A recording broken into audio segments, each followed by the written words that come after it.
Hilisel pühapäeva õhtul teatas president Trump, et ta on jõudnud Iraaniga kokkuleppele sõja lõpetamiseks. Mul on väga hea meel öelda, et olen väga elevil.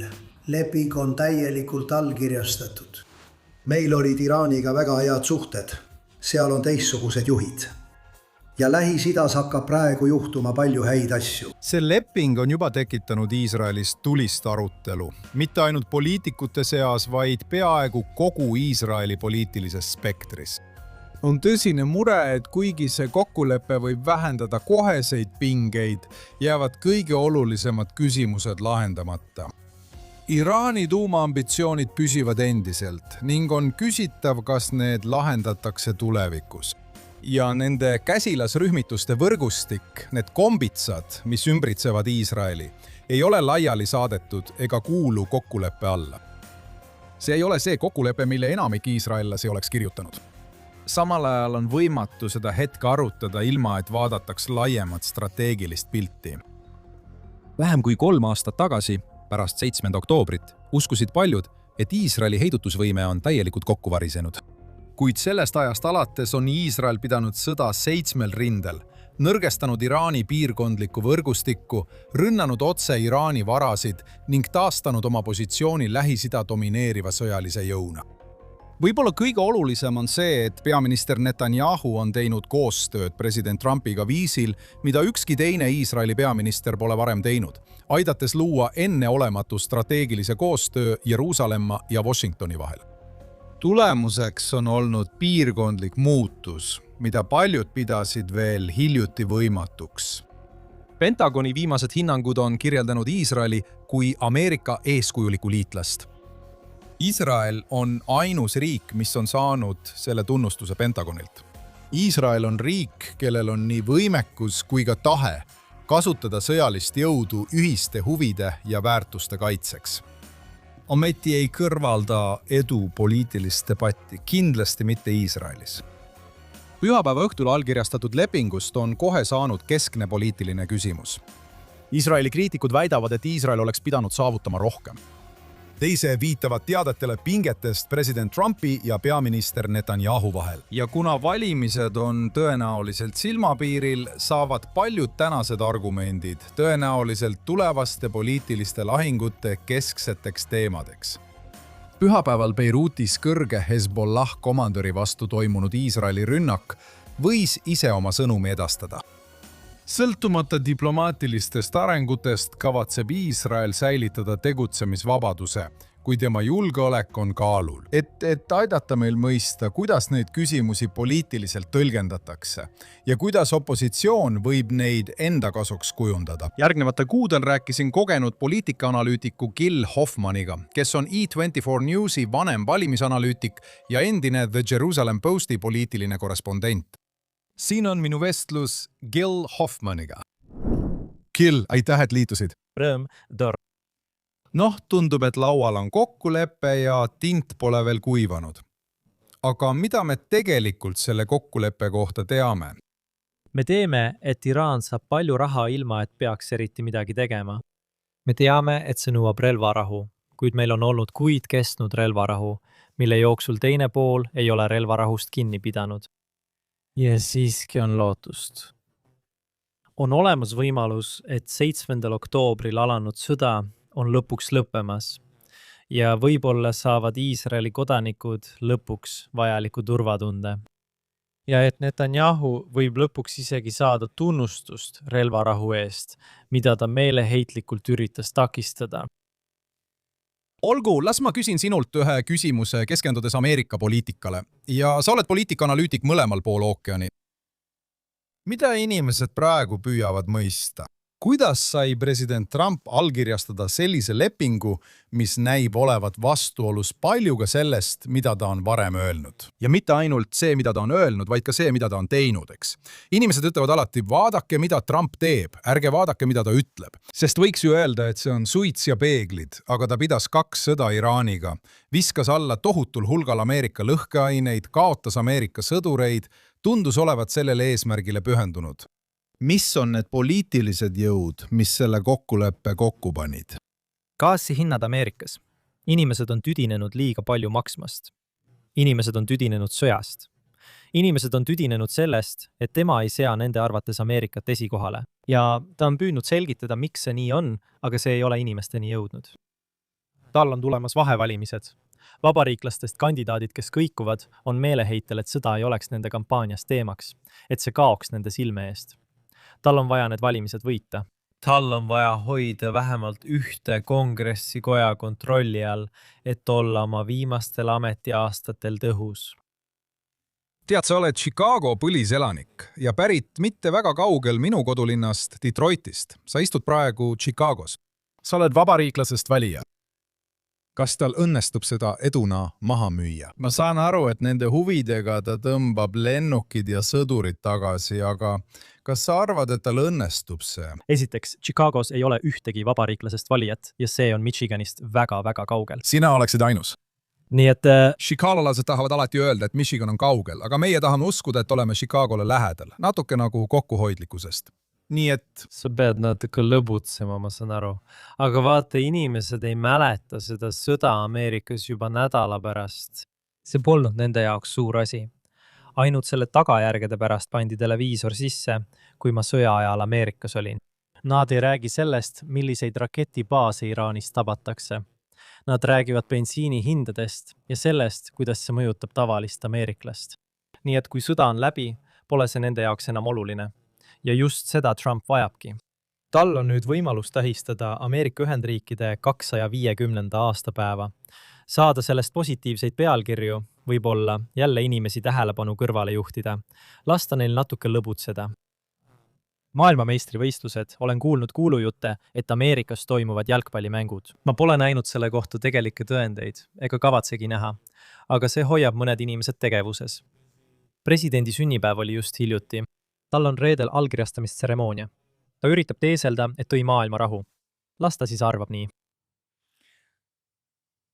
põhimõtteliselt räägime siin sellest, et ameeriklased ei taju Iraani otsese ohuna, eks? Ma mõtlen, Iisraelis ärkame igal hommikul ja läheme igal õhtul magama teadmisega, et Iraan on meie kohal, sõna otseses mõttes ka täna, eks? Näiteks eile õhtul läksime magama.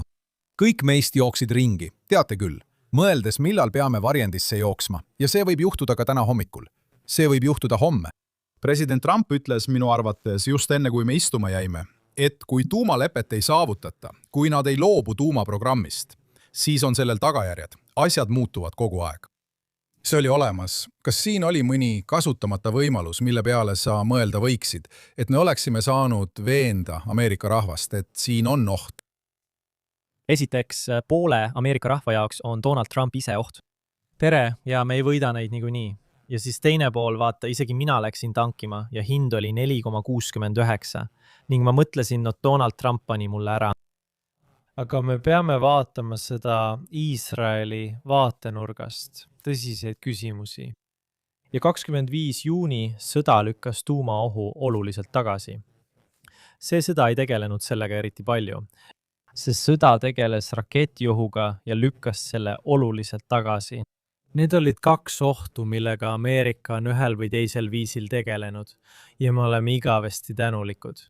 Kõik, kes lootsid, et kohe toimub režiimi muutus, seadsid oma ootused liiga kõrgele. See polnud kunagi realistlik. Ja kui üldse, siis see võiks alata alles pärast sõja lõppu, mis juhtuski eile öösel meie aja järgi kell 1. Ja siis hakkab raha sisse voolama ja Iraani inimesed küsivad, oot, miks meie sellest rahast midagi ei saa? Miks läheb see raha ainult režiimile, kes annab selle edasi Hezbollahle ja Hamasele ning kellele iganes, aga mitte oma rahvale? Just siis võib mäss uuesti puhkeda ja just siis võib see ka õnnestuda. Aga inimesed ei saa sellest veel aru, nad vaatavad ainult seda, mis nendega iga päev toimub, ega vaata ajaloolisest perspektiivist. Kui sa paned Iisraeli raadio käima, siis räägitakse praegu ainult ühest teemast. Iisraeli valimistest ja Iraani sõjast, eks. See on üks narratiiv, mis on minu arvates palju levinum kui Ameerikas. Tundub, et sellest saab valimiste pöördepunkt. Sa ütled, et Ameerika unustab selle juba järgmiseks nädalaks ära. Kas sa arvad, et Iisrael unustab selle ära või saab sellest suur, väga oluline teema eelseisvatel valimistel? Okei, kõigepealt, kui relvarahu ei pea ja inimesed Põhja-Iisraelis ei saa normaalselt toimida, siis räägitakse sellest iga päev kui Iisraeli julgeoleku läbikukkumisest. ja kui julgeolek peab vastu, siis Netanyahu saab öelda, et alates 7. oktoobrist on 7 julgeolekurinnet paranenud ja keegi ei saa temaga vaielda, isegi mitte tema vastu kandideeriv armee staabiülem. Ja iisraellased hääletavadki julgeoleku põhjal. Ja see võibki talle kasuks tulla. Ja kui inimesed ei räägi julgeolekust, siis räägitakse ultraortodokside ajateenistuse küsimusest. Ja see teeb Netanyahule tohutult haiget. Ta eelistaks, et teemadeks oleksid sõda ja rahu. Palju sõltub sellest, kas Abrahami kokkulepped laienevad. Ja JNS-is on teisi inimesi, kes on selles paremad eksperdid. Opositsioon näib praegu olevat lõhestunud. Kas nad suudavad ära kasutada seda, mis paistab olevat lõhe Trumpi ja Netanyahu vahel? Nii et just seda nad nüüd alates tänasest üritavadki teha. Bennett hakkab väitma, et tema oleks peaministrina seda palju paremini teinud, tuginedes oma kogemustele ning ütleb, et Iisrael vajab tõelist parempoolset peaministrit ja püüab näidata Netanyahut mitte nii parempoolsena. Muide, just see töötas Ungaris. Orbanit ei suutnud kukutada ei kesk- ega vasakpoolsed. Seega toodi tema vastu välja parempoolne peaministrikandidaat ja see töötas. Ja see on osa Bennetti strateegiast. Samas Eisenkot ütleb, et eelis pidi olema selles, et Netanyahu oskas maailma liidritega rääkida. Ja ilmselgelt see ei toiminud, kui Trump tema peale vandus. Võib-olla on vaja tagasihoidlikumat juhti, kes ei pruugi rääkida täiuslikku inglise keelt, kuid kellel on julgeoleku taust. Ja siis tõi ta esile, et on sõnu, mida ta arvab end inglise keeles Netanyahust paremini teadvat, näiteks sõna vastutus. Ja see on olnud midagi, mida Eisenkot saab proovida Netanyahu vastu kasutada. Ja see kestab 4 kuud. See saab olema päris põnev. Ma mõtlen, see kõlab nagu opositsiooni luksus, eks? Ma kuulen pidevalt, kuidas nad ütlevad, et nemad oleksid saanud seda paremini teha. Minu küsimus oleks, mida nad oleksid saanud sõjaliselt paremini teha? Ja kui nad oleksid seda nii-öelda paremini teinud, siis kuidas saavad nad öelda, et neid häirib, et Ameerika Ühendriikide president kasutab roppusi Iisraeli juhtkonna kohta? See tähendab, mul on raske uskuda, et paljud inimesed oleksid iseseisvalt tegutsenud. Näiteks see, mida peaminister Netanyahu tegi rahvasse minemisega. Kui ma ei eksi, siis ma arvan, et Eisenkot oli selle vastu, eks? Ja miks ta selle vastu oli? Tuleta meile meelde. Biden oli selle vastu. Eisenkot ei tahtnud kaotada suhet Ameerika Ühendriikide presidendiga. See oli tol ajal suur asi. Ja president tahtis lõpetada Rafasse mineku. President tahtis ka sõja lõpetada, samuti oma sisepoliitilistel põhjustel.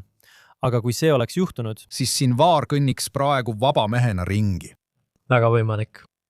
Aga Netanyahu otsaesisel jääb alati see 7. oktoobri arm. Tema oli vastutav mees ja vastutus lasub temal. Ja seda saavad nii Bennett, Eisenkot, iga Lieberman kui ka teised öelda, et nemad ei olnud võimul. Netanyahu oli võimul. Kõik erinevad kaitseasutuste ja luureagentuuride juhid maksid kõik oma hinna. Ja ainult poliitilisel tasandil ei ole Netanyahu seda teinud. Ja aeg on käes. See saab olema nende seisukoht. Millal? Vaadates Naftali Bennetti, kes oli võimul enne seda, ma arvan, et see oli 2022. Ja Eisenkot, kes oli staabiülem kuni 2019. aastani. Teda peetakse tegelikult selle eest, et ta vähendas armeedeks. Lõi väikese ja nutika armee, milleks ongi Eisenkot. Kas Iisraeli elanikkond, ma mõtlen, me oleme ju nii seotud sõjaväega, eks? Nii paljud meist teevad reservteenistust. Kas nad ei lähe natuke sügavamale ja ei hakka uurima? Mis on sinu arvamus? Sa oled siin poliitika analüütik. Eisenkoti vastased leiavad üles kõik, mida ta tol ajal ütles, mis tagantjärele tundub naeruväärne ja püüavad teda kujutada kui kedagi, kes tegi staabiülemana vigu, mis hiljem probleemideni viisid. See saab olema raskem, sest see pole nii ilmne plahvatus. Netanyahu oli võimul 7. oktoobril. Sa pead tegema 1 + 1 + 1. Kas nad suudavad seda teha, võtab aega. Tema julgeolekualaseid saavutusi tuleb tasapisi õõnestada. Neil on selleks 4 kuud, aga see pole maailma kõige lihtsam asi. Sest tead, kõik staabiülemad tegid vigu ja Gantz tegi vigu ning ta püsis ametis nii kaua. Ja ilmselgelt tegi Yair Barak vigu, aga temast sai peaminister. Nii et see on riskantne, aga nad proovivad. olgu, viimane küsimus. Eisenkot on küsitlustes kiiresti tõusnud. Ma pole kindel, kas viimased numbrid näitavad teda, ma ei tea, 18 või 2020 kanal 12 S ja kui vaadata II24 küsitlusi, siis tal on 5 kohta rohkem kui Bennettil. Okei. Enamik inimesi küsib, ja lihtsalt kiire ülevaade, enamik inimesi küsib, miks see mees, kes ei räägi eriti hästi inglise keelt, kes on ka heebrea keeles väga vaikne, ta ei ole vali inimene. Ma ei usu, et on olemas ühtegi avaldust, mida saaks välja tuua Eisenkoti poolt, mis oleks tõeliselt wow-efektiga, mida inimesed kordaksid. Mis seda seletab? Nii et Doron, kui sa küsid iisraelastelt, kes oli nende arvates läbi ajaloo parim peaminister, siis alati võidab Menachem Begin. Ja põhjus ei ole selles, et ta oli parempoolne või et ta seisis Ameerikale vastu. Põhjus on selles, et ta oli tagasihoidlik ja keegi ei nimetaks Netanyahut tagasihoidlikuks. Ja kui nad tahavad anti-BB-d, siis see on Kai Eisenkot. Ta on lihtne mees. Ta oli, kui ta on Eilatist või Tiberiast, arenduslinnadest, ta on pärit Marokost. Ei ole olnud veel ühtegi Sefidi peaministrit. Ta kaotas selles sõjas poja ja 2 vennapoega. Ja tead mis? Ta tegelikult mõistab maailma. Isegi, kui tema inglise keel ei ole kuninganna inglise keel ega Netanyahu inglise keel. Ja kord ütles Netanyahu mulle. Ma ütlen sulle seda inglise keeles, mitte heebrea keeles, sest minu inglise keel on parem kui sinu oma. Ta võttis aasta vabaks pärast seda, kui ta teenis staabiülemana ja töötas Washingtoni instituudis DC-s koos Dennis Rossi ja David Makovskiga. Ja nad ütlesid mulle pärast seda, kui Eisenkot lahkus.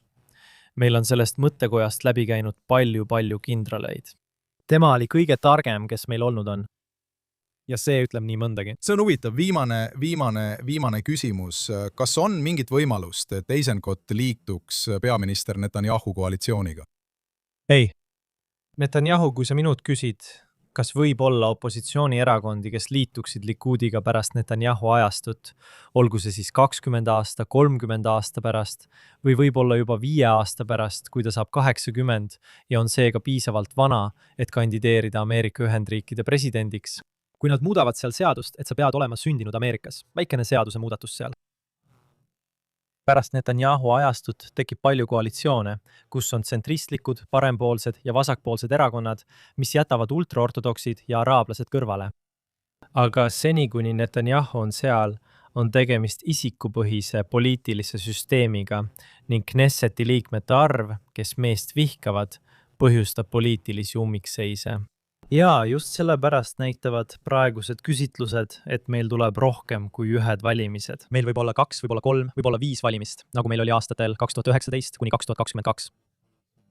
Kui keegi pole valmis kujutama Mansour Abbast kui järgmist Herzlit, ootavad meid poliitilised ummikseisud ja keegi ei tee järeleandmisi, nii et see oleks mina. Ma tahan läheneda teise nurga alt. Tead, mulle helistati täna hommikul. Mida sa arvad sellest kokkuleppest? Sain sõnumeid. Ja ma ütlesin, vaata, paberil tundub see kokkuleppe jätvat Iisraeli väga haavatavaks. Tead, kui Liibanon on tõesti selles kokkuleppes kaasatud, on Iisraeli käed selja taha seotud. Hezbollah jätkab meie pihta rakettide tulistamist. Kõige olulisem küsimus Iisraeli jaoks on kuskil vahepeal. Me ei ole kindlad, kas Iraanile vabastatakse raha. Lepingus, mida ma lugesin, on juttu Iraani ülesehitamisest tohutute rahasummade abil. Aga ma ütlesin teisest küljest ja mind huvitab väga sinu arvamus selle kohta võib-olla. See on õnnistus Iisraelile.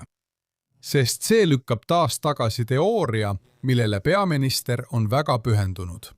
Nimelt Iisraeli sõltuvuse vähendamisele Ameerika Ühendriikidest. Kui me seda ütleme, ja mind tõesti huvitab, mida sul selle kohta öelda on, ma ootan siin sinu vastust. Aga kui me ütleme, et see on kõige Iisraeli-meelsem president, kes on kunagi Valges Majas istunud, me ütlesime seda nädal tagasi, nii et võime seda ka nüüd korrata. Ja undub, et Ameerika huvid põrkuvad siin Iisraeli huvidega. Kas see pole mitte omamoodi viimane piisk, et öelda, okei, kui see on see, mida me president Trumpiga saame, mis siis edasi saab? Me peame nüüd tegema suure muudatuse. Nii et sa nägid, Doron, mis juhtus siis, kui Netanyahu otsustas vastata Hezbollaha rünnakule Põhja-Iisraelis, rünnates Beirutis. Sa nägid, kuidas Ameerika Ühendriikide president ei rünnanud teda privaatselt. nii Obama kui ka Clinton vandusid Netanyahu peale privaatselt, mitte Iisraeli õhtustes uudistes, nii nagu Trump tegi. Ja Netanyahu tõestas kui üldse midagi, et Iisrael on rohkem Ameerika vasall kui kunagi varem. Sest isegi kui ta vastas, sai ta selle eest nii kõvasti pihta. Ta kahjustas omaenda mainet kui poliitilist tipptegijat ja kui eksperti, kes oskab maailmaga suhelda. Ta maksis selle eest hinda. Ja võib-olla maksis selle eest ka Iisrael. Ja mis juhtub järgmisel nädalal, kui nad rikuvad relvarahu? Kas me vastame tulega või mitte? Kuidas sa seda teed pärast seda, kui oled selle üle elanud? Sinu küsimusele vastuseks on veel liiga vara midagi öelda. Lubage mul küsida, sest see on nüüd korduv asi, mida oleme viimase 2 nädala jooksul näinud, kus president kommenteerib otse, vannub minu uudistes roppusi ja kõik need tähemärgid on olemas. Teisalt, mida peaks Iisraeli riigi peaminister tegema? See tähendab, et ta võib kas mitte vastu tulistada ja sellega kaotada heidutuse Hezbollah vastu, või ta võib vastu tulistada. Ja just seda ma mõtlen. Maailma kõige võimsam mees on pahane, et asjad ei lähe tema tahtmist mööda.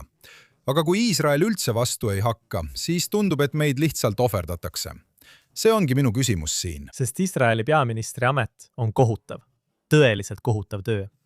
On ime, et nii paljud seda tahavad. Kui nad näevad, mida Netanyahu praegu läbi elab, ja ometi Bennett ja Eisenkot teevad kõik, mis suudavad, kumbki omal moel, et saada seda tänamatut ametit, mis paneb sind pidevalt 2 tule vahele. Selle põhjal, mida sa ütled, kui ma süvenen Iisraeli iseseisvuse küsimusse ja vaatan, kus Ameerika täna on, siis ma tean, et sina tunned Ameerikat paremini kui mina. Kas ameeriklased, kas vabariiklik partei tahab täna Iisraeli toetada? Või julgustatakse pigem seda, et Iisrael peaks olema iseseisev? Vabariiklik partei ei ole enam see, mis ta varem oli. Vabariiklikul parteil on nüüd mitu erinevat häält. Kui sul on Tucker Carlson, kes on ühel poolel äärmuslik, siis see muudab Marco Rubio, kes on traditsiooniline vabariiklane. Vabariiklaste hääl tundub teisel poolel äärmuslik, siis peab J.D. Vance leidma oma koha kuskil vahepeal ja rääkima sellest, et on õigustatud, kui Ameerika teeb otsuseid, mis on Ameerika huvides, mitte Iisraeli huvides. Ja kui Iisraeli kõrvus kõlab, et asepresident seda ütleb, on see šokeeriv. Et miks keegi ei mõista teda hukka selle ütlemise eest? Miks see on vastuvõetav? Aga sa mõtled, et see on palju parem kui see, mida tema ütles. Ja nii on vabariiklik partei lühenemas mitmesse erinevasse suunda. Ja pärast Trumpi ajastu lõppu võib juhtuda ükskõik mida ning Iisrael peab selleks valmistuma. Iisrael peab valmistuma eesootavateks nappideks aastateks. See on väga-väga hea tähelepanek. Ma tahan süveneda ühte väga konkreetsesse Iisraeli elanikkonna sektorisse, millele ei pöörata minu taskuhäälingus ega üldiselt palju tähelepanu. See on inglise keelt kõnelev Iisraeli elanikkond, kuhu kuulume nii mina kui ka sina. Poliitiliselt, kas sa saad anda mingisuguse analüüsi selle elanikkonna seisukohtadest ja suundumustest? Ma mõtlen, me võime rääkida prantslastest, me võime rääkida venelastest. Mis on sellele elanikkonnale oluline ja mida sa nende käest kuuled? Selle elanikkonna jaoks on oluline see, kuidas Iisrael välismaal välja paistab. Inglise keelt kõnelev elanikkond mõistab paremini kui keegi teine, kaasa arvatud praegune Iisraeli valitsus, kui halvas valguses me praegu välismaal paistame ja kui oluline on selle parandamine. See peab olema peamine prioriteet. Kui sõjaliselt kehtestatakse relvarahu, siis jääb alles ainult meedialahinguväli. Ja me oleme selles sõjas. Meid hakatakse kas pidama rahvusvaheliseks paariariigiks, nagu apartheidi aegne Lõuna-Aafrika igaveseks, või nähakse meid kui maailma päästjat islami fundamentalistliku tuumarelva ja genotsiidiliste terroristide eest. Ja seega inglise keelt kõnelejad võivad olla kogu poliitilisel spektril. Paljudest erakondadest on valitud inglise keelt emakeelena rääkivaid kandidaate. Aga selles küsimuses usun, et nad on ühtsed. Ja nad näevad, et olukord on meeleheitlik ning nad peavad survestama ükskõik keda, kes saab peaministriks, et see oleks kõige tähtsam prioriteet. See peab nii olema. Jill, tahan sind tänada, et sa tulid ja liitusid podcastiga ning jagasid oma poliitilisi teadmisi. Huvitav saab olema näha, kuidas see järgmiste kuude jooksul areneb. Rõõm oli sinu saates olla. Aitäh, Gil! See oli Gil Hoffmann. Nüüd Olenemata sellest, kas nõustutakse Gil Hoffmanni analüüsiga või mitte, toob see arutelu esile poliitilise debati, mis tõenäoliselt hakkab lähikuudel Iisraeli avalikus elus domineerima. Ühte fakti on siiski raske eirata. Rohkem kui 30 aastat on peaminister Netanyahu hoiatanud Iraani ohu eest, juba ammu enne seda, kui see muutus aktuaalseks. Ammu enne seda, kui Iraani tuumaprogramm jõudis rahvusvahelise diplomaatia keskmesse. Peaminister Netanyahu väitis, et tuumarelvastatud Iraan kujutaks endast põhimõttelist ohtu Iisraelile, Lähis-Idale ja suurele osale vabast maailmast. Ja erinevalt paljudest, kes lihtsalt rääkisid ohust, tegutses ta selle vastu. Täna hõivab Iisrael vaid 1/3% kogu Lähis-Idast. See on 1/3 kogu Lähis-Idast. Ometi on Iisrael koos Ameerika Ühendriikidega põhjustanud Iraani sõjalisele infrastruktuurile erakordset kahju, nõrgestanud selle peamisi käsilasrühmitusi ning näidanud võimekust, mida vaid vähestel riikidel maailmas on. Aga lugu pole veel läbi. Iraani tuumaambitsioonid pole kadunud. Selle piirkondlik võrgustik on endiselt ohtlik. Ja seni, kuni Iraanil on tee tuumarelvadeni ning võib-olla ka seni, kuni praegune režiim on võimul, ripub Iisraeli ja kogu piirkonna kohal endiselt tume pilv. Need küsimused ei kao ka pärast selle kokkuleppe sõlmimist. Need jäävad Iisraeli poliitika, julgeoleku ja suhete keskmesse Ameerika Ühendriikidega veel kuudeks ja tõenäoliselt ka aastateks. Kui iisraellased arutavad tuleviku üle ja lõpuks teevad otsuseid valimiskastide juures, väärivad need küsimused enamat kui lihtsalt loosungeid. Need väärivad fakte ja faktikontrolli. Need väärivad põhjalikku uurimist ning juhte, kelle seisukohti ja otsustusvõimet on proovile pandud kõige raskemates olukordades, mida ette kujutada võib. Iisraeli ees seisvad väljakutsed on liiga tõsised, et leppida vähematka.